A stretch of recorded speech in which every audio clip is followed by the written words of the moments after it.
que saiu do Big Brother cancelada, ela vai ter que correr atrás por muito tempo para poder restaurar uma carreira inteira, né? Agora vou levantar uma bola para vocês. Bom, a gente sabe que o livro foi escrito em 1948, então o George Orwell não fazia a menor ideia de que um dia a gente ia ter internet por aí, o tipo de velocidade o tipo de velocidade no ir e vir da informação, né? Então, quando ele escreveu Sem Pensar em Internet, acho que foi muito mais fácil pensar como que um Estado totalitário funcionaria da maneira como funcionou para administrar toda aquela galera. Agora, e hoje em dia, com o advento da internet, a gente sabe que isso serve também para o contra, né? Para o lado das fake news e para instrumentalização do próprio Estado desse veículo de informação, mas a gente sabe que ele também abre margem para que muita gente tenha liberdade de comunicação e até mesmo de conspiração, né? Então, eu não sei, mas a sensação de que eu tenho é de que hoje em dia tem muito mais informação, né, e que seria muito mais difícil você conseguir eliminar uma informação da sociedade, mas por um outro lado, também hoje em dia isso aí não é um problema, né? Quando o Trump vai lá para a televisão e fala que a posse dele foi a posse mais cheia, não foi isso que ele falou? Que a cerimônia de posse dele foi a cerimônia mais lotada. Não importa se fotografaram, se filmaram, se tem informação, se põe lá, a informação acredita quem quer, né? E tem muita gente que vai nela. Então nem precisa eliminar as outras informações, você não precisa nem deixar uma única verdade. Você põe a verdade que você quiser aí e ela concorre. Então, no final das contas, acho que ter muita informação não dificulta nada.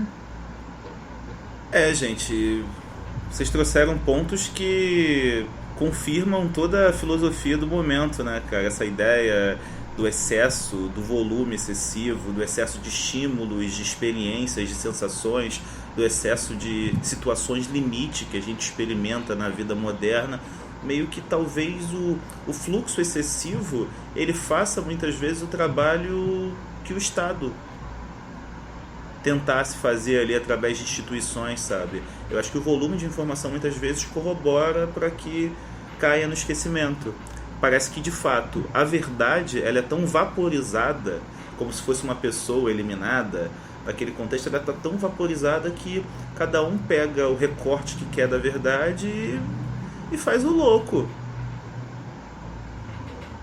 Mas quando vocês falaram de vaporizar, desculpa, assim, longe de mim querer polemizar, mas a gente precisa lembrar que essa vontade de matar do Estado soberano, do governo totalitário e violento, está expressa na memória política do país, na fala do nosso presidente, que queria mandar o jornalista para a ponta da areia, né?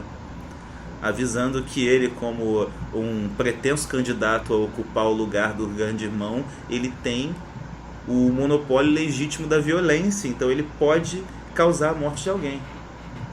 E você vê que ele direciona isso aos jornalistas, buscando também ter o monopólio legítimo da comunicação e da imprensa, né? Sim, porque para ele...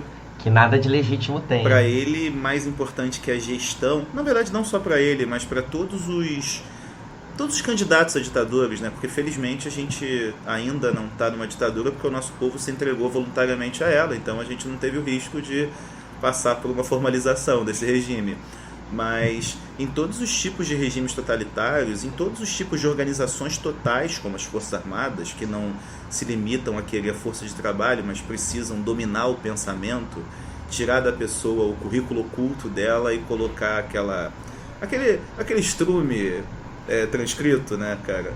Mas enfim, quando a gente fala de poderes totalitários, instituições assim, elas têm uma necessidade de disputar a verdade, sabe? E essa disputa por verdade é basicamente o entorno de todo 1984. Esse embate do governo, do poder, que ele sabe que ele é ilegal, que ele é tirânico, e ele precisa mostrar o tempo inteiro que ele não é o que ele é. E que, na verdade, o tal do Edmund Goldenstein, que é o opositor a ele é aquilo que ele é. Então, tipo, a lógica do pensamento do Olavo de Carvalho, né, cara? Eu acuso o meu inimigo do que eu sou e digo que ele faz as coisas que eu, na verdade, faço. Parece que o livro é bem atual, né, gente? E desculpa citar o Olavo de Carvalho na frente de vocês, eu sei que pode ser ofensivo. Então, eu acho que, além de atuar o livro, é bom a gente lembrar também, tem boa parte do pessoal que escuta a gente, do público que está fazendo também vestibular, estudando história para passar em alguma prova, e a Universidade Estadual do Rio de Janeiro, ela vai usar esse ano, 1984.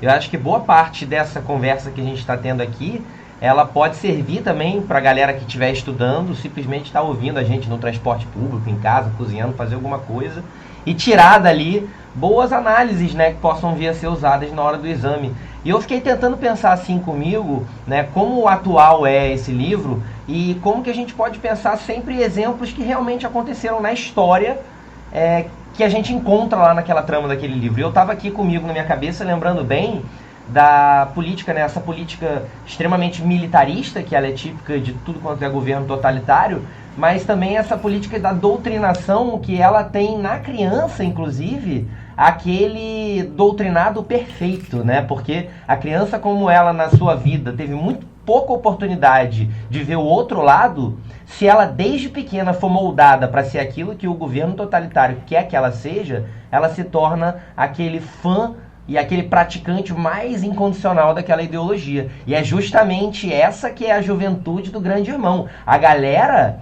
a criançada, era justamente os mais temidos, né, por aqueles que pudessem ali, de alguma maneira, ousar serem subversivos. Eu acho isso muito interessante porque se a gente for buscar no exemplo nazista, diziam que as crianças, a juventude hitlerista, ela era mais sangue nos olhos, né? Então, você já começa a perceber que não faz muito esforço, né? Não tem que fazer muita acrobacia para a gente perceber que boa parte ali da criatividade do George Orwell, ela está presente em retratos da sociedade que ele mesmo, como inclusive jornalista, acabou presenciando. Lembrando que ele fez parte, inclusive, dos defensores da República durante a Guerra Civil Espanhola contra uma força fascista que viria a assumir o poder.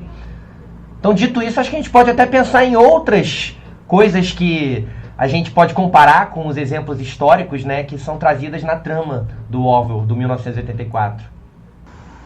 Você falou num ponto, Biro, que eu falei que eu não sou tão fã do 1984 quanto da Revolução dos Bichos, muito pela observação que o Loureiro fez, né, da velocidade, que a Revolução dos Bichos está ali sempre acontecendo.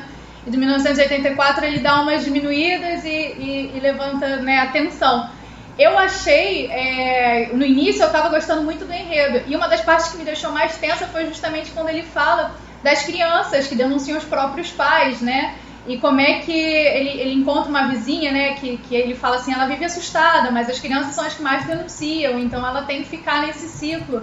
E eu acho que foi um dos pontos que eu fiquei mais tensa. Eu falei, caraca, a vigilância não é só do Estado, a vigilância dos nossos queridos também, né, que está próximo da gente, e que isso acontece na vida real. Se a gente for pegar nos casos de ditadura também, o que mais tinha em todos os momentos da história em que você podia ser denunciado ao Estado por alguma prática, você era denunciado pelos próximos, né, pelos seus vizinhos, pelos seus familiares.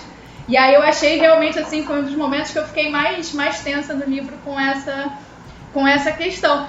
E aí a gente pensando o que pode vir no tema da UERJ, né, que vai tratar esse livro, vai tratar o livro para redação, né, para fazer a redação. E aí a gente tem que pedir desculpas aqui a quem vai nos ouvir, que nesse podcast está faltando o cara que adivinhou o tema da redação do Enem.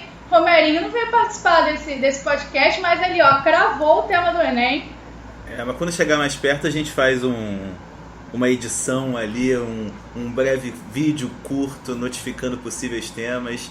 Mas assim, vocês trouxeram uma coisa super importante e eu decidi ousar aqui. Vocês falaram sobre essa vigilância, todo esse processo que era muito costumeiro, e isso me remete a um poema do Bertolt Brecht, contemporâneo do George Orwell, que ele descreve exatamente esse modelo de vigilância. Então eu vou compartilhar com vocês aqui, ler isso antes de chamar a próxima música, que é uma música ótima que vai ilustrar inclusive isso aqui. É assim, Eu sou uma criada. Eu tive um romance com um homem que era da SA. Um dia, antes de ir, ele me mostrou sorrindo como fazem para pegar os insatisfeitos. Com um giz tirado do bolso do casaco, ele faz uma pequena cruz na palma da mão. Ele contou que assim, e vestido à paisana, anda pelas repartições de trabalho, onde os empregados fazem fila e xinga junto com eles, e fazendo isso em sinal de aprovação e solidariedade, dá um tapinha nas costas do homem que xinga, e este, marcado com a cruz branca, é apanhado pela SA. Nós rimos com isso, andei com ele 1 ano, então descobri que ele havia retirado dinheiro da minha caderneta de poupança, havia dito que aguardaria para mim, pois os tempos eram incertos. Quando lhe tomei satisfações, ele jurou que suas intenções eram honestas. Dizendo isso, pôs a mão no meu ombro para me acalmar. Eu corri aterrorizada, em casa, olhei para minhas costas do espelho para ver se não havia uma cruz branca. Maluco, ele é muito sinistro, Bertolt Brecht, mas essa sensação é para aqueles que ainda se conseguem indignar. E tem um personagem no livro que é o cara que faz esse papel pro Winston, né? Que fica botando pilha no Winston e na Julia para eles se rebelarem. E quando chega lá na real, o maluco ele é um funcionário do governo, um Cabo Anselmo, minha gente. Porra, Fio, eu lembrei daquele outro do Brecht, que é o É Preciso Agir, que também é muito bem colocado. Será que eu poderia dar uma lida nele? Eu separei aqui. Então vai. Se eu posso, você também pode. Vamos lá. Primeiro levaram os negros, mas não me importei com isso. Eu não era negro. Em seguida levaram alguns operários, mas não me importei com isso. Eu também não era operário. Depois prenderam os miseráveis, mas não me importei com isso, porque eu não sou miserável. Depois agarraram os desempregados, mas como tenho meu emprego, também não me importei. Agora estão me levando, mas já é tarde. Como eu não importei com ninguém, ninguém se importa comigo. É, moleque. Isso aí só vai trazer a música que você indicou e colocou aqui pra gente como precisa para esse momento, que é o Admirável Gado Novo, do Zé Ramalho, que parafraseia inclusive um livro que é quase concorrente ou disputa ali a posição de distopia favorita, que é o Admirável Mundo Novo. Então sobe o som pro Zé Ramalho aí.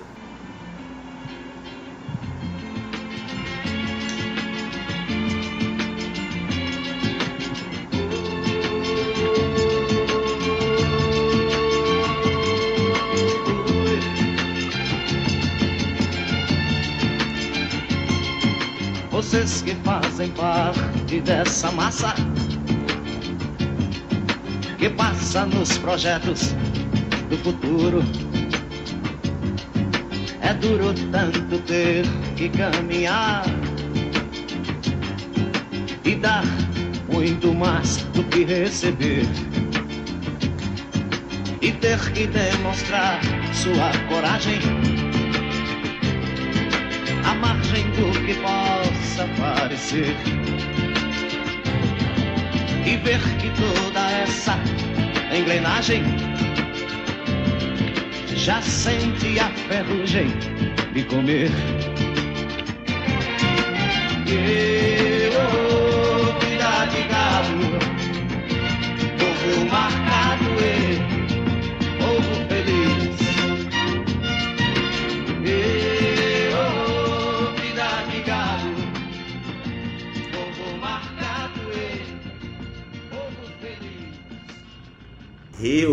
Vida de gado. Gente do céu, a gente está chegando no final aqui. Vamos fazer aqueles últimos arremates, aqueles comentários precisos, impactantes e também aquela despedida gostosa que anima todo mundo.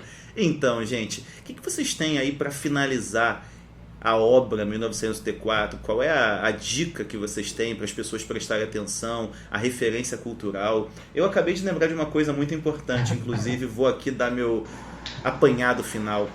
Tem um filme, né, do 1984, e tem uma cena sensacional, que é uma cena em que o Winston tá no trabalho e vem a refeição e vem um pedaço de presunto, só que ele reclama: pô, nossa, isso tem gosto demais de carne, isso não pode ser carne. Tudo é uma mentira, até o alimento. E eu lembrei com isso de que em certo momento da vida estive numa viagem com o Biro e botei ele para comer a minha linguiça vegetariana. E a sensação eu acho que foi parecida com a do Winston. E olha que eu já fui vegetariano durante 2 anos. Foi difícil até pra tu, né, cara? Até pra mim. Aquela tava intragável. Bom, mas aproveitando aqui então a deixa, eu acho que pra gente assim